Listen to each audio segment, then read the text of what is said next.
Wow, the new 300 out.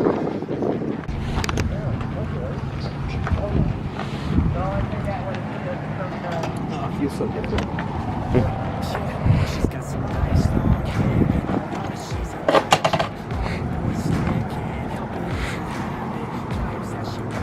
Seems of bars.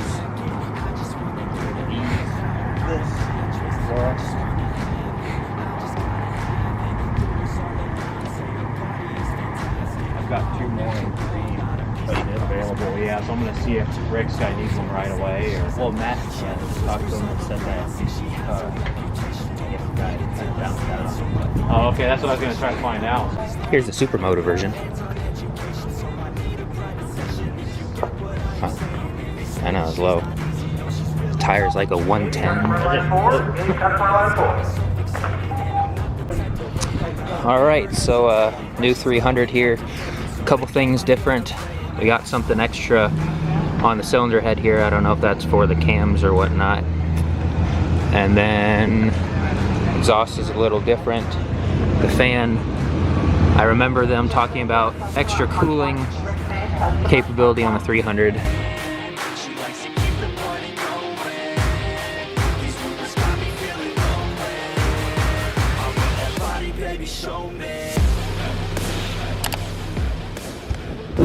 Alright guys, well, I didn't really expect to be doing this today, but today is turning into a KLX300 delivery.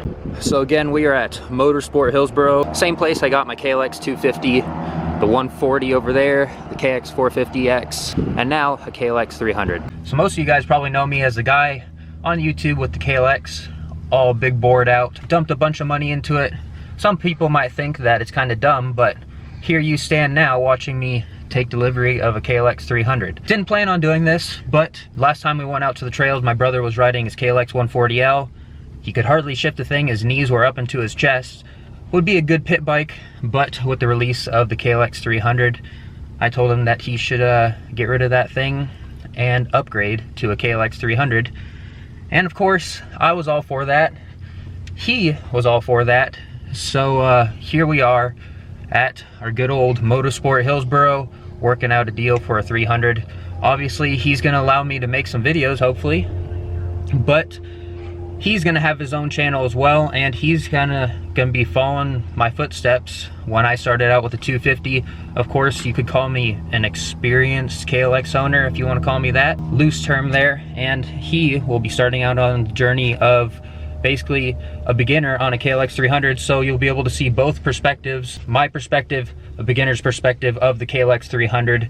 So I want you guys to go to his channel, it's JH Motorsport, and I want you guys to go over there and show him some support. I guess you guys can just call us the KLX bros, I don't know. But no, I'm not selling my KLX. We'll be able to compare them with all the money I put into my bike.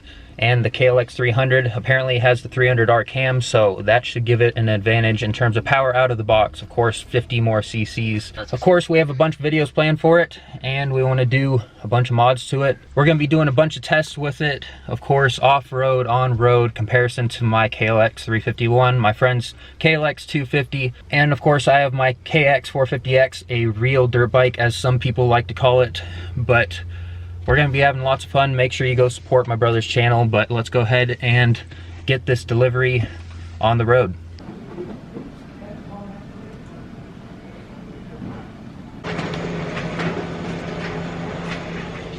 So we got both mats here. Call them the, what, dynamic duo? Sure, we'll take it. Yeah. If you want a bike, go see them, and they'll hook you up. Absolutely. What is this, 4th bike at least? Yeah, leave. So yeah, they'll hook you up, Motosport Hillsboro. Check them out. All right. Oh, back, man. Appreciate it. Oh yeah, over. Another Cowie for you. Yep. Park 2. So John's Park 3. one of the nicer parts about the bike you're buying, obviously it's intended for street purposes, right? So the joy of that is your motor's gonna be built for racking up a lot more miles than say an off-road bike. So the nice part is you won't have to be as crazy on your braking procedure and following that true RPM action chart like you did on your KX 450. Right. This you can be a lot more lackadaisical on. The main thing that you're going to be looking for is you got 600 miles on this motor to break it in, rather than before with a couple tanks of gas. Is you're really shooting for that 600 mile mark, because it's a little bit tougher longevity clutch, right? So with that, it's going to take a little bit more time for that clutch to wear off all those elements, get them caught in the filter, get everything ready to and broken in. Now the other thing you want to watch out for is really steady RPMs. Is imagine for 600 miles you're going to kind of have a chart of your RPMs looking like a roller coaster. Right. So if you get out on Highway 26, you're stuck 55 miles an hour the whole time. Downshift. Exactly. Go 4th gear for a bit, 5th gear for a bit, 6th gear, and just use roll that on RPM and to fluctuate that. Or right. use the gearbox to fluctuate those RPMs. Do you want to sit on it real quick, see how the suspension feels? See if it's a little bit too soft or too stiff for you? You can sit on it. You need to adjust the preload a bit. Yeah, if we needed to before you took off. You guys weigh about the same? No. I'm about 70 pounds heavier, okay. So, but I adjusted mine, so. Yeah, so you know what to do as far as that goes. Yeah. Okay. That's the main thing, is that if you didn't know what to do to set your sag, I can show you real quick how right, to yeah. fix that. Then forks are still compression damping up front.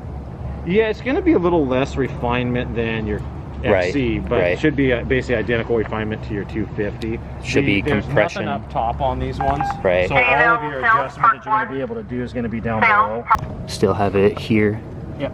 Rebound and compression. Yeah, rebound and compression anyways, but most of what you're going to do is going to be out of that rear shock itself, out of the spring. Right. Chicken oil, that's one thing to go over with you that's always important, right? 3/4 to halfway is kind of your point. So when you're sitting upright on there, that oil should be sitting never below the low mark, never above the high mark. Right. Best spot for it is about 3/4 of the way between those two hash marks when it's warm. Yeah, it looks like they changed the fan shroud, because mine doesn't have this shroud on the back. Yeah, I don't even think yours had a fan on the back, did it? It has a fan, but I think they're talking about something how they redesigned the cooling so it goes in and down or something like that. Oh, yeah, because if they're starting to do that now, it pulls the weight, the heat go down and away from the rider. Yeah. That makes sense because there's nothing behind the fan. And right. It's probably because it's sucking the air right through this hole, I bet, and shoving it down where the exhaust is already hot anyway. All right, bike is loaded up. Let's go ahead and get this thing home.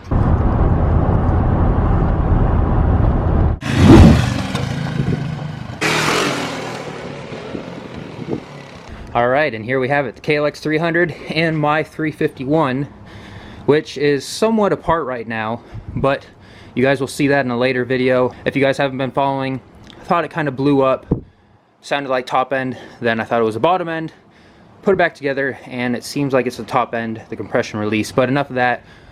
We got the 300 here, and we're gonna do something real quick, take the plastics off to compare the frame here, because I want to order something for the 300 here. But yeah, talk about what a day here. Didn't expect to be coming home with a 300, but here we are. All right, look at this. Cowie. Kawasaki, what are you doing? I mean, hey, if you're trying to hit me up with that sponsorship, I wouldn't mind, but we already have lots of your dirt lineup here. All right, so I don't know what to say here. Like I said, didn't really expect to be taking delivery of the 300 today. Kind of just did it on a whim. Like I said, my brother's bike was getting small, so I figured that it was time for him to get a bigger bike, and well, he deserves it. He helps out a lot behind the scenes with my channel. Well, now he has a chance to start his own channel. So, to the 300 here. Like I said, you guys may know me for my Frankenstein KLX build over here. 351 ported head, full Barker exhaust, of course, custom tune. Board throttle body. Now the funny thing is here, when the 300 came out, everybody was saying it has this that's different, it has that that's different, it's a totally different bike. Yeah, looking at the two bikes, the frame, again, it's a box frame. Subframe is tubular, as you can see. Again, box frame on the 250, tubular subframe here.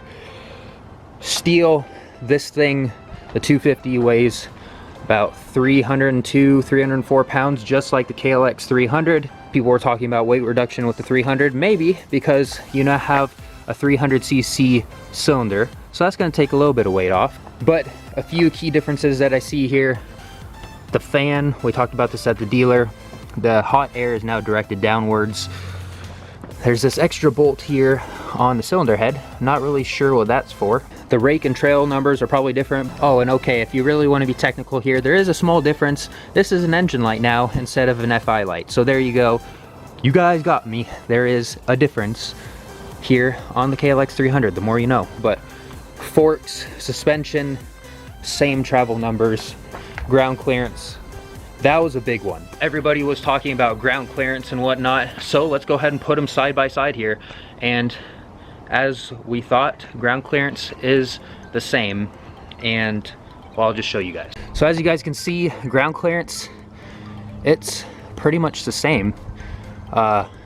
300 is standing up a little bit higher than the 250, but yeah, it's the same. Go hold up the 250 straight up. There you go, that's a more fair comparison. So ground clearance, yeah, it's definitely not 9.8 inches or 2 inches lower or whatever on the 300. One other difference here, actually, it does not look like you can add a Kickstarter to the 300 anymore. As you can see here, 250, we can add a Kickstarter. So that's pretty nice. But yeah, everything else here seems pretty similar other than the motor. Like I said, I'm really just curious to see how well this thing pulls in stock form, but I guess we'll be finding out shortly here. So like I said, obviously we'll be doing tests with the bike. Let me know down in the comments what you want to see with the bike. Of course, we are going to be uncorking it, and well, that's all I really want to say for now. Again, we want to see how this new 300 is with that extra displacement from the factory and apparently some spicier cams from the factory as well. So we're going to be testing this thing out. Gonna have a first ride out soon. Again, my brother, this is his bike. He's gonna be making his videos, obviously kind of how I started, from the perspective of a beginner rider, because a lot of beginners hop on the KLX because it certainly does the job well. So yeah, you could say I'm pretty excited to make some videos with this. It's gonna be cool now to have my brother on a full-size KLX ripping around. Gonna teach him some tricks to the off-road world, and of course just have fun, because at the end of the day, that's what it's all about, and that's why we got our bikes in the first place. So that is going to do it for today's video. Like I said, super excited to get on this thing, see how it compares to the old 250. Of course, we're going to be modding this bike, but you guys are going to have to stay tuned for that, see what we do. I think we're going to do things a little bit differently than my KLX. But yeah, there you have it, another bike delivery. So if you guys enjoyed, be sure to give this a big thumbs up. Of course, share it to your friends and those who may enjoy it. I know the KLX300 is a hot topic right now. And of course, if you're not subscribed, go down there, hit that subscribe button, get the bell on to keep up with all the action here. So with all that being said, join the club, and I'll see you in the next one. Now I'm ready, I'ma blow up.